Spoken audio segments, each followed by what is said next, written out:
là, vous allez kiffer cette question. J'ai prêté de l'argent à un proche qui me rembourse pas.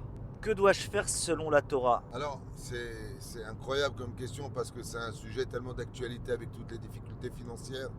On fait tous un petit peu appel à nos connaissances pour s'emprunter de l'argent. Lionel, d'abord, il faut savoir une chose. Que ce soit ton propre père, ton frère ou ton fils, ta mère ou un ami ou une connaissance, quand on prête de l'argent, on est obligé de faire un contrat. C'est obligatoire, ce n'est pas facultatif. Tu es chayav de faire un contrat. En ce jour, je te prête tant. Quand tu le rends? À quelle heure? Quel moment? De quelle façon? Faire signer ou par deux témoins. On peut se suffire éventuellement d'un WhatsApp. Avec en ce jour, j'ai reçu de la part de mon père, mon frère, ma soeur, peu importe, la somme de 1000 euros. Vani mitrayev. Car quand on s'emprunte, il faut savoir rendre. C'est un emprunt, ce n'est pas une donation.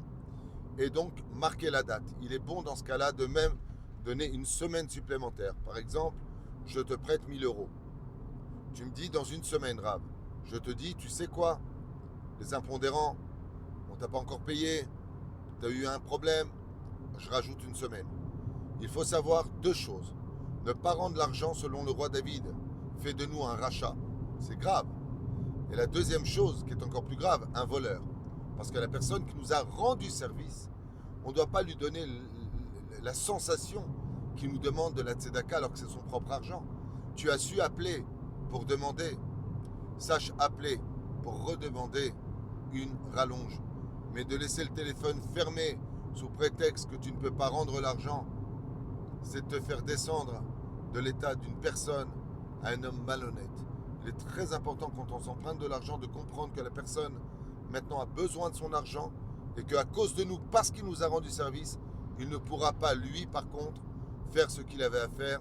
Et ça peut bien sûr, en même temps, comprendre des programmes qui étaient prévus pour sa femme, pour acheter des habits pour les enfants ou pour faire ses courses.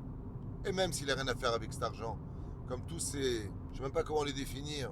Oh, ça va, hein? Tu vas pas crever de faim, toi. Quel dommage qu'il n'ait pas parlé comme ça le jour où ils avaient besoin de cet argent.